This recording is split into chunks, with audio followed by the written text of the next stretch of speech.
Ele é diretor de teatro e fundador do Grupo Tapa, Eduardo Tolentino de Araújo.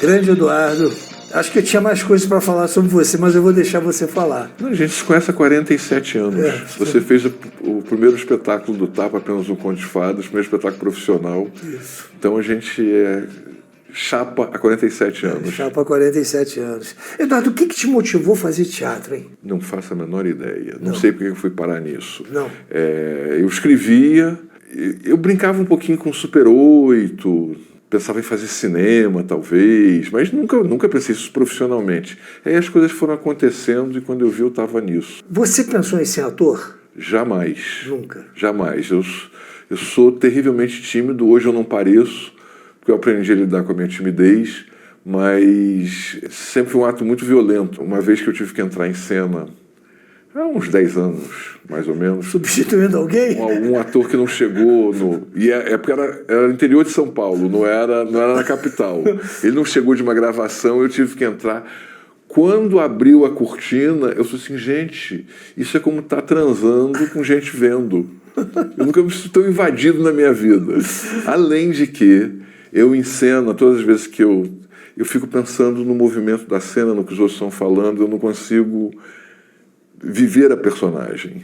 Mas essa onda de direção, quando surgiu? Vou dirigir teatro. Não, eu não pensava em dirigir teatro, eu comecei brincando, até fiz coisas de ator, nas primeiras coisas amadoras lá, no pré-tapa. Foi muito mais uma capacidade de liderança do que a capacidade de juntar gente, do que querer dirigir. Eu escrevi, eu queria escrever, eu escrevi o Conto de Fadas em 74, nós tínhamos feito uma peça infantil da Maria Clara Machado, aí eu escrevi o Conto de Fadas, minha ideia era escrever, eu não pensava em dirigir, mas aí essa capacidade de reunir pessoas e tudo foi me levando para esse terreno, e até foi muito boa essa coisa da direção, porque teve uma ruptura com essa timidez, porque escrever era ficar dentro de mim, dirigir foi uma coisa de ter que sair para fora. Escrever mais solitário. Muito mais solitário. Mas quando você escreveu apenas um conto de fadas, você já escreveu como peça de teatro ou a ideia era fazer um livro? Não, era peça de teatro. Nós tínhamos feito A Menina e o Vento, da Maria Clara Machado, e aí eu escrevi o Conto de Fadas para aquela turma que tinha feito A Menina e o Vento. Então Denise já estava lá nessa brincadeira, Doris, irmã dela.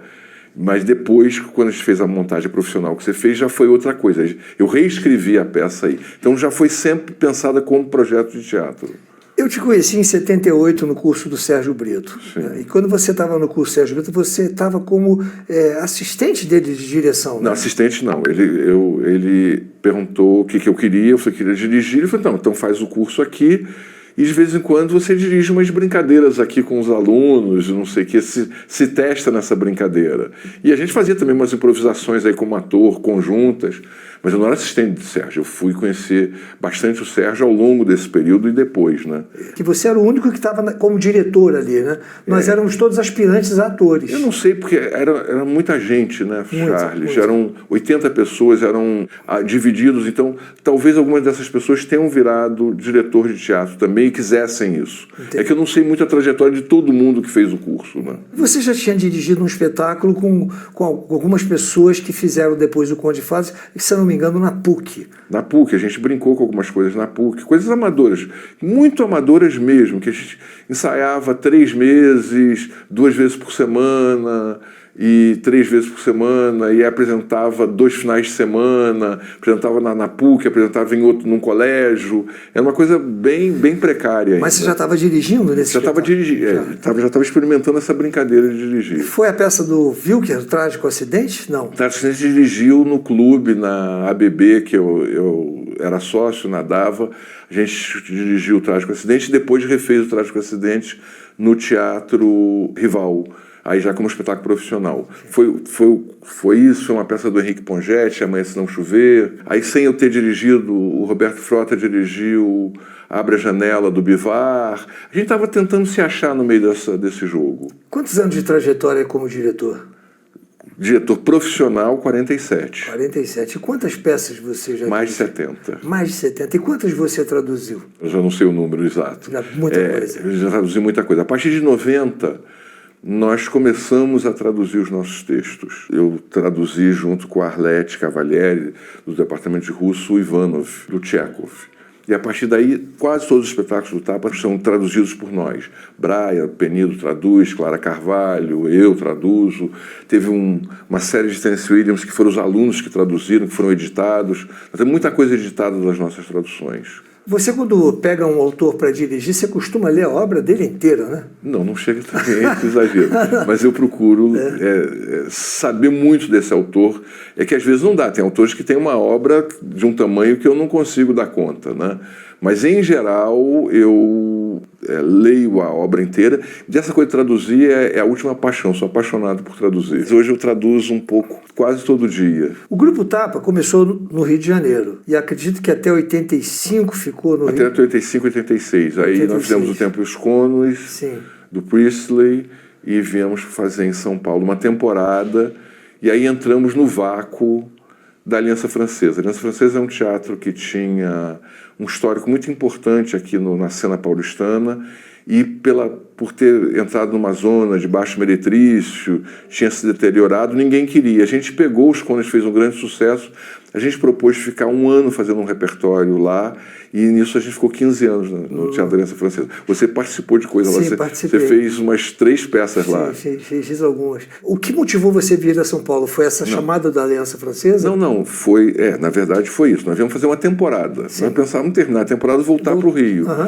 Essa possibilidade de ter um teatro que fosse nossa sede, pelo menos por 1 ano, foi aproveitar essa oportunidade. E essa oportunidade foi se desdobrando quando a gente viu que estava em São Paulo. Eduardo, qual é o critério que você usa para escolher a próxima peça que você vai montar? Essa é uma boa pergunta e de difícil resposta. É sempre, em geral, são alguns fatores, mas um deles, o que me motiva, é os atores que estão perto de mim. Se vai ser um desafio para eles fazer aquilo. Aí soma-se isso, o momento histórico que a gente está vivendo, as condições que a gente tem de realizar aquilo.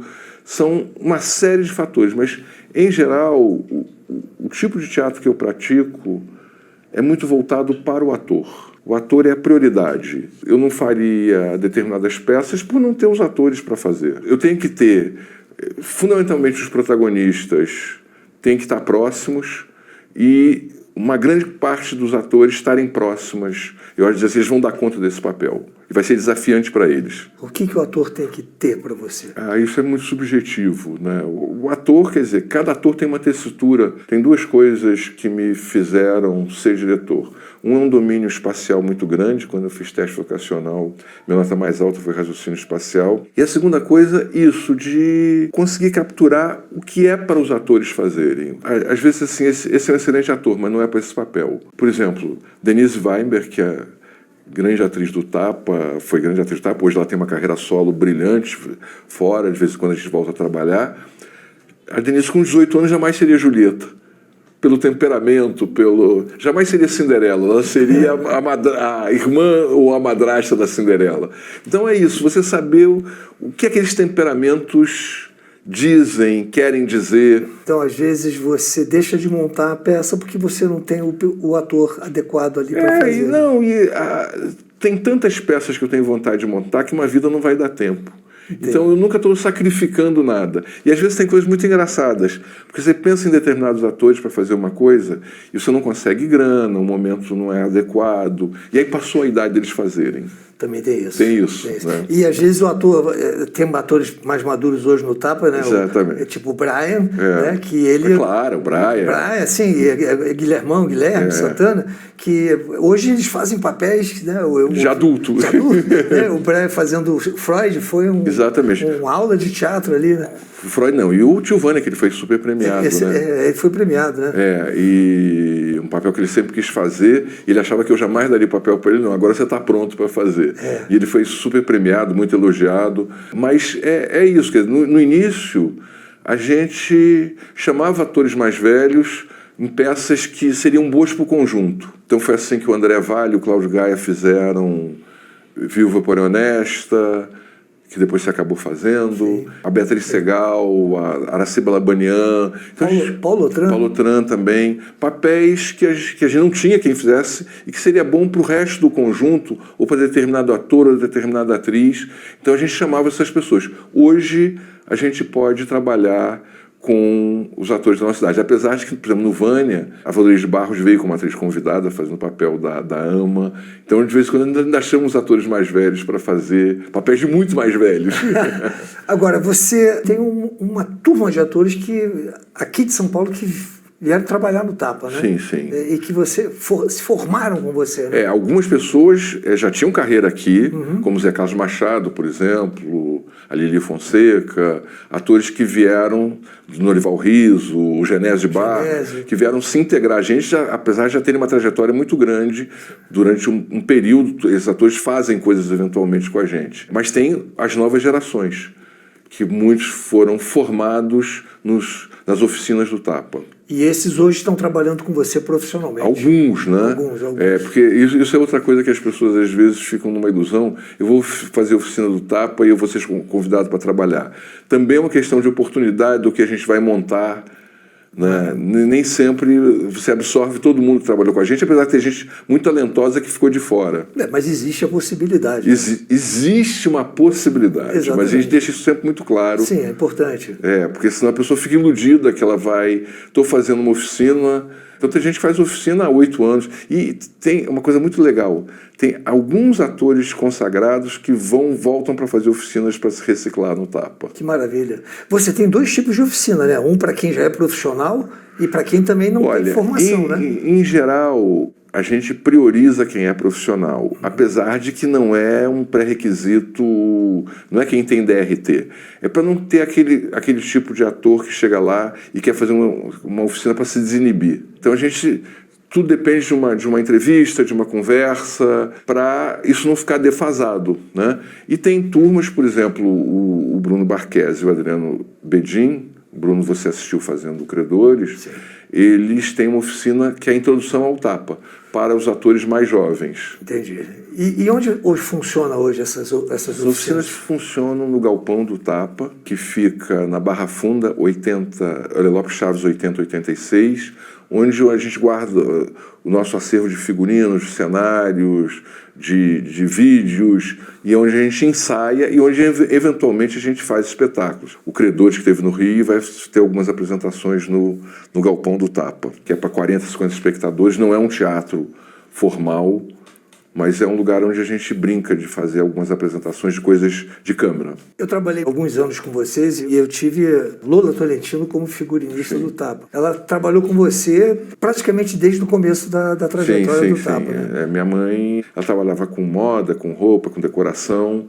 E ela também entrou por acaso. Nós estávamos fazendo com as fadas, uma das atrizes não estava gostando da roupa que estava sendo escolhida, aí ela foi pedir opinião para minha mãe acabou mudando a roupa dela, fazendo figurino inteiro e acabou sendo indicada para um prêmio, e aí ela também se meteu no meio desse jogo. Quer dizer, entrou por acaso também. Entrou por acaso também. Mas ficou praticamente... Ficou a vida inteira e fez muita coisa fora do Tapa depois também. Como figurinista? Como figurinista, de show, de peças de teatro, essas coisas. E hoje, Eduardo, você tem uma equipe fixa assim, nessa parte de cenários, figurinos, ou você está sempre alternando? Não, a gente chama muita gente, a gente cria muita coisa.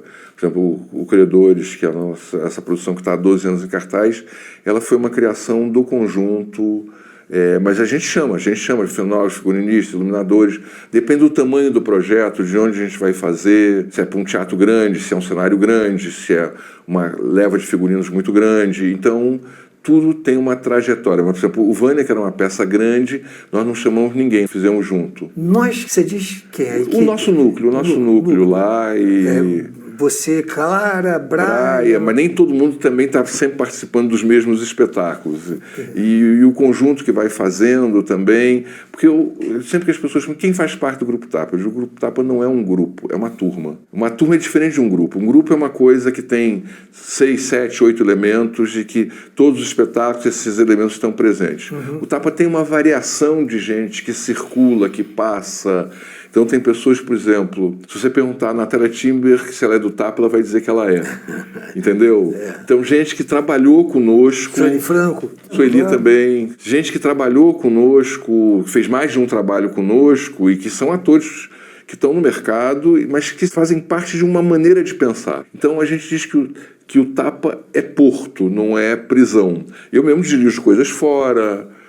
A gente sempre teve essa ideia. Outras pessoas dirigem lá dentro. O Brian está dirigindo também? Não, o Brian desistiu de dirigir. Desistiu. Ele não quer mais saber de dirigir. Ele agora só quer ser ator. A Clara dirige muita coisa fora. A Clara é uma diretora bem solicitada e bem premiada e tudo, inclusive. Do grupo Tapa, que veio do Rio de Janeiro, com você ficou Brian e Clara. Nesse momento, Brian e Clara. O Guilherme também ficou Não, o Guilherme há 3 anos ele foi fazer uma novela no SBT e ele não quer mais fazer teatro nesse momento. Pode ser que ele tenha vontade e tudo. Eu já chamei algumas vezes se ele queria fazer algumas coisas, ele disse que não tem vontade. Então, muitas pessoas perguntam por que esse nome Tapa, hein? Vejo uma coisa muito simples. Tinha um amigo nosso que era muito debochado, um judeu lá, o Woody Allen. Quando ele estava para dar um nome, ele falou assim... eu adoro... Ele tinha um amigo que tinha um cachorro chamado Cachorro. Então, que nome tem? Então, é Teatro Amador Produções Artísticas, que é a nossa origem, que deu a sigla Tapa. Daí que saiu, né? Teatro Amador, que porque era um grupo amador. Exatamente. Aí, nós, amador, não pensávamos em ser profissionais naquele momento. E aí ficou a sigla. A sigla virou o nome. E aí tem essa conotação de uma bufetada, alguma coisa assim. São as interpretações. Mas é mais simples. Eduardo, tem algum desafio ainda assim na carreira para você? Nenhum. As pessoas perguntam, o que você quer fazer? Eu falei, nada. Ao mesmo tempo, eu topo fazer qualquer coisa. Eu gosto muito do que eu faço. Mas eu não tenho mais a ansiedade de fazer coisas. Quero fazer tal peça. Não quero fazer tal peça. É o que eu te falei, você tem um cardápio enorme de coisas para fazer. E eu gosto de fazer. Não é quando eu digo não quero nada, parece que eu assim, não quero mais fazer. Não é isso. Isso é uma coisa muito, muito, muito legal que aconteceu na Covid. Na Covid foi a primeira vez que eu fiquei sem fazer teatro na minha vida nesses 47 anos. E eu vivo sem teatro. Eu viveria sem teatro hoje em dia, coisa que eu não pensaria antes da Covid. Né? Agora, tem uma coisa que eu gostei muito de fazer na Covid, isso eu gostaria de retomar, e a gente precisaria de alguém que bancasse, que é fazer videoteatro, que a gente fez 14 videoteatros durante a Covid. Não é vídeo com carinha, não. Videoteatro mesmo, filmado em plano sequência de 40 minutos. No teatro? Não com plateia. Não com plateia. É como se fosse locação. Porque nada é pior do que teatro filmado. Sim. Teatro filmado é um desastre. Então nós fazíamos com câmera única, e eu dizia, não é nem teatro, não é cinema, não é televisão. É uma outra coisa. E nós fomos aprendendo muito a fazer o videoteatro. A como nos colocar. Então, por exemplo, um ator estava aqui... De repente, ele ia em direção à câmera, ele sentava num banquinho que estava ali, que não estava registrado pela câmera, e ele entrava em close. Nós fomos criando uma linguagem de videoteatro, e que eu gostaria muito de desenvolver isso. Quantas histórias você fez? 14. Peças curtas, né? Mantinha do teatro o plano sequência, quer dizer, não parava. Os primeiros a gente fez, inclusive, ao vivo, mas aí dava tanto problema na internet... que a gente resolveu começar a gravar. Então a gente usava um trilho alto que a câmera percorria. A gente foi brincando com muita coisa. Eu adorei fazer isso. Foi uma coisa que me deu muito prazer. Um prazer equivalente a esse de traduzir. Então seria uma coisa que você ainda pode fazer. Não. E teatro também quero fazer teatro. Claro, vou continuar fazendo teatro. É um projeto mas esse assim, eu teria uma motivação de fazer isso muito grande. A Natália Timberg dizia isso do teleteatro, que não é um quadro a óleo, é um croquis. E é uma coisa que você perpassa por um tipo de texto. A gente fez Pirandello, fez Tennessee Williams, a gente fez várias coisas. Eugênio O'Neill. Foi muito legal ter feito isso, peças curtas. Isso foi durante a pandemia? A pandemia, porque a gente tinha umas verbas públicas que era para suprir, né, e a gente devolveu isso em videoteatro. Projeto próximo você tem?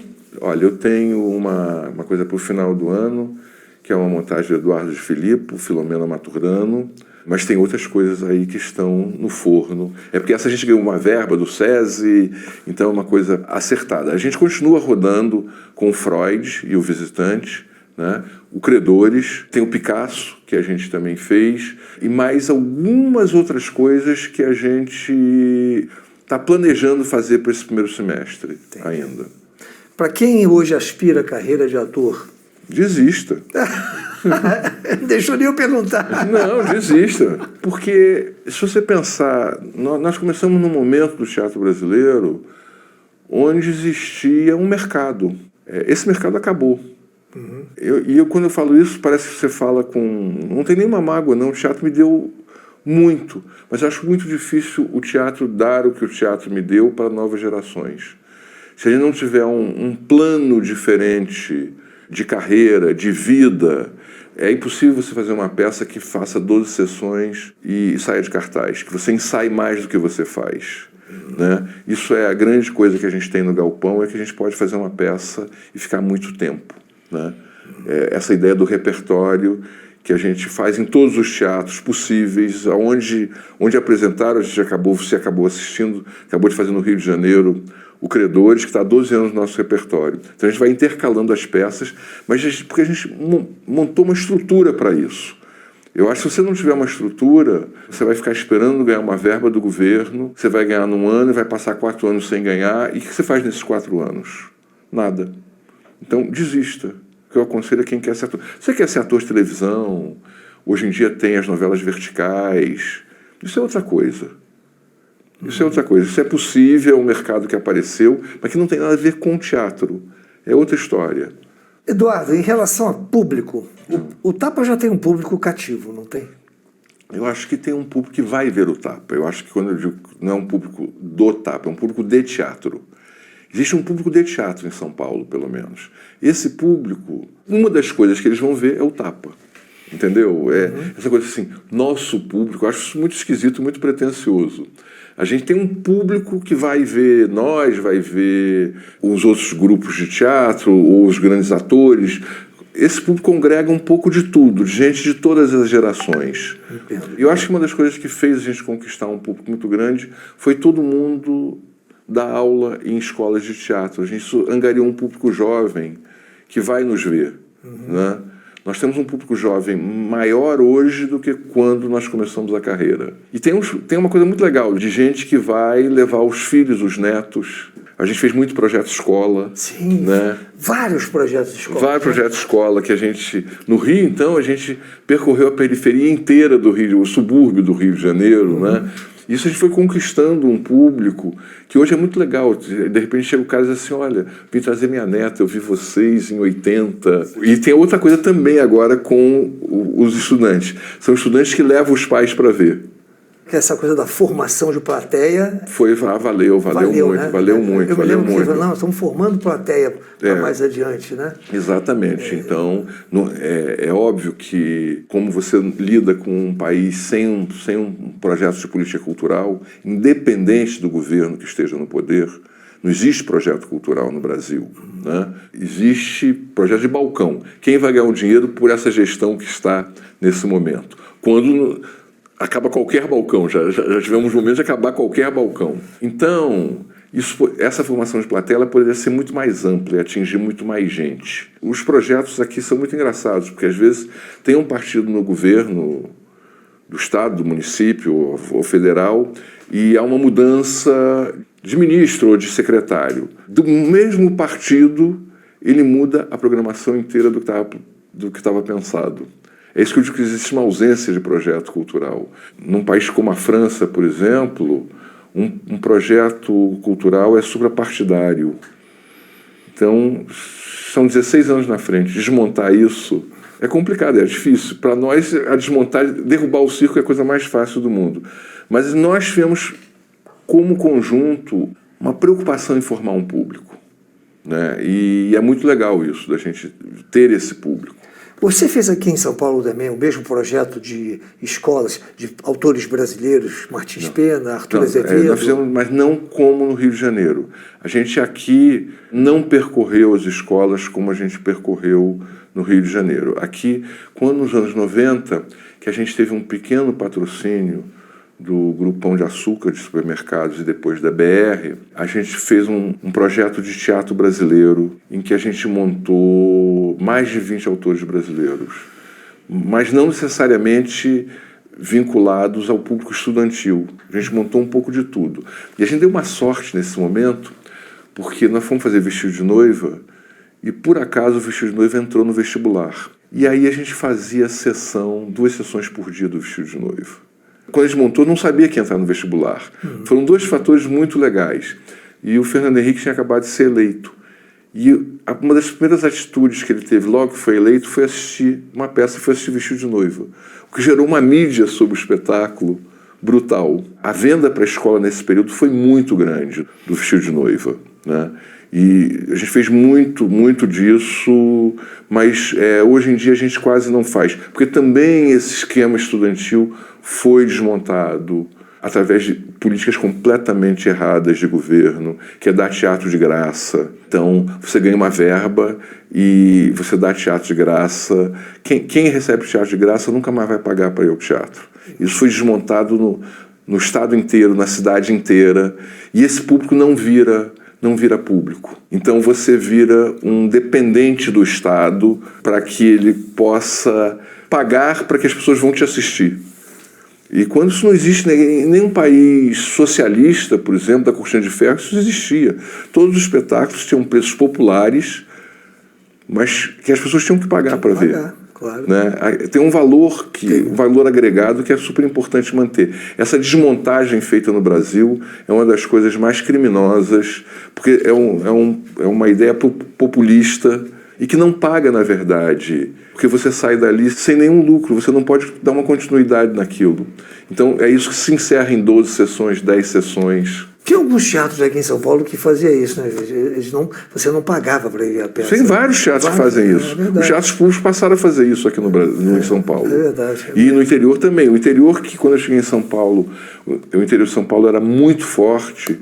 Hoje em dia não, porque as políticas governamentais foram: você ganha um dinheiro e você faz de graça nessas cidades, ninguém mais paga. E até uma coisa meio que deixava os atores meio acomodados, né? Completamente. A companhia, meia dúzia de atores contratados, eles iam lá e... Né? Fazia, mas ao mesmo tempo acabava isso, não tinha onde trabalhar. Né? Então essa ideia de você circular com uma peça, que existe no mundo inteiro, que existe na Argentina, do lado, para você não falar de Europa, na Argentina é assim, quer dizer, você tem um teatro em que o público é um fator muito importante. O público sustenta o espetáculo, de alguma maneira. O dinheiro público é uma parte disso, mas é o público que sustenta. Eu bato palmas quando eu vejo um espetáculo que consegue ficar em cartaz e fazer sucesso sem patrocínio. Isso é bom. Você viu no Rio de Janeiro, o Credores, nós fomos sem um tostão. Um tostão, né? Nós fomos na cara e na coragem. E isso é uma vitória. É uma vitória nossa, uma vitória nossa. Uma vitória. Eduardo, você, com muitas histórias, muitas peças, teve alguma coisa assim que tenha acontecido que você... Olha, é tanta coisa, né? Agora tem coisas sensacionais. Por exemplo, eu ter ido dirigir Vestido de Noiva na Polônia, com o elenco polonês. Né? Isso foi uma coisa muito especial na minha trajetória. Né? Passei 2 meses na Polônia. Elenco polonês, não falava uma palavra de português. Né? E aí? Não, aí tinha tradutor e tudo, mas tinha equívocos no meio, por exemplo. Um dia eu falando, não, vamos abrir mão disso. Aí um ator perguntou em inglês para mim depois: por que você pediu para nós abrirmos a mão? Foi traduzido literalmente pela tradutora. Né? Então, dos espetáculos que você dirigiu, qual deles, assim, acho que você puxa esse aqui foi... Um deles, não, mas tem alguns que foram muito importantes. Eu acho que Navalha na Carne foi um espetáculo muito importante. É um dos meus favoritos. Major Bárbara, do Bernard Shaw, foi outro favorito. Recentemente, um Pirandello curto chamado Torniquete, que eu adorei também, que a gente fazia lá no Galpão do Tapa. Nós temos um pátio interno, tem umas janelas que dão para os lugares que são nossos camarins. Nós cenografamos esses lugares e a plateia assistia da janela como se estivesse assistindo de uma casa. O Credores é um espetáculo que eu particularmente gosto muito. Tem uns 10 espetáculos assim que foram... O Vestido de Noiva, que ficou 10 anos no nosso repertório. Então tem alguns espetáculos que foram muito marcantes e muito importantes, assim. Quando você fez a peça da Viúva Porém Honesta, com André Valle, assim, de repente você falou, vamos pegar as cadeiras, e as cadeiras tomaram uma importância ali, virou um material cênico que conduziu o espetáculo. Né? Porque, na verdade, a trama é a filha que não senta. Qual é o objeto que não se senta? É uma cadeira. É você buscar um pouco o essencial do que o texto está mexendo. Porque, às vezes, eu vou ver alguns espetáculos, o cenário é muito bonito, a luz é linda, mas não dizem respeito, não mexem numa metáfora, numa metonímia que está presente no texto. A gente sempre buscou isso. Do que o texto fala? É isso que a gente vai mexer aqui. Uma coreografia, né? Eu acho que a gente sempre brincou um pouco com essa coreografia. Eu digo que eu não faço marcação. Eu coreografo. Qual é a marca? Eu não sei. Nós vamos coreografar, nós vamos dançar a peça. Você é um diretor que não fala, dá 3 passos para cá e vira. Eu nunca vi você fazendo isso. Não, a gente faz uma coreografia e que vai se achando no período de ensaio, né? E buscando assim o que é essencial. Às vezes é uma cor, às vezes é uma sonoridade, às vezes é um movimento, às vezes é um objeto. O que é essencial? É isso assim, quando eu vou fazer uma peça e como diretor, eu tenho que achar isso. O que é o essencial para narrar essa história? Apenas um Conto de Fadas, que foi teu primeiro espetáculo profissional em cartaz, não foi? Você vai remontar? Não. Eduardo. Não. Queria fazer o Grilo de novo. Acho que você tem um público infantil grande. As pessoas perguntam muito isso, mas tem até os meninos lá, o Bruno e o Adriano, que eles dão uma aula na quarta-feira, que talvez eles quisessem refazer. Eu acho que tem coisas que tiveram a sua história. Um dos poucos espetáculos que a gente fez muitas vezes, com algumas versões diferentes, foi a Mandrágora. É engraçado. Foi mudando porque a gente foi tendo versões diferentes sobre a peça. O Credores também. Então, para eu fazer o Conto de Fadas, teria que ter alguma coisa na minha cabeça. E até porque a gente não tem mais aquelas pessoas, entendeu? Era muito especial, né? Foi feito para um núcleo de pessoas, outros que foram se agregando e participaram daquilo. 16 pessoas hoje para fazer uma peça infantil. O teatro infantil também tinha uma força que não tem mais hoje. Né? Porque a gente fazia espetáculos infantis cujo tema era infantil, mas era tratado como teatro adulto. Isso acabou, né? Isso lá no Rio de Janeiro, sobretudo, eu acho que era mais forte que aqui em São Paulo. Aqui tinha um cara que fazia isso, que é o Vladimir Capella, mas no Rio tinha... A origem disso, acho que foi o Tablado, da Maria Clara Machado. Isso gerou uma qualidade de teatro infantil para o Rio de Janeiro. Depois o Ilo fez coisas lá, depois o Ilo veio para cá. Que eu não vejo isso mais hoje. O Pinóquio, que é outra coisa que a gente fez de muito sucesso infantil. O Anel e a Rosa, que você também fez. Maravilhoso. Que era muito legal. William Makepeace Thackeray. Exatamente. Um texto que a gente, na véspera da estreia, nós estávamos com 2h20. Nós estávamos estreando num teatro de Campo Grande. Eu me lembro que eu cortei 1 hora, que os atores não sabiam o que ia entrar, tinha as coisas na parede, porque era um romance adaptado, né? Mas era maravilhoso. Era sensacional. Isso a gente não se faz hoje em dia. É impossível fazer uma coisa dessas hoje em dia.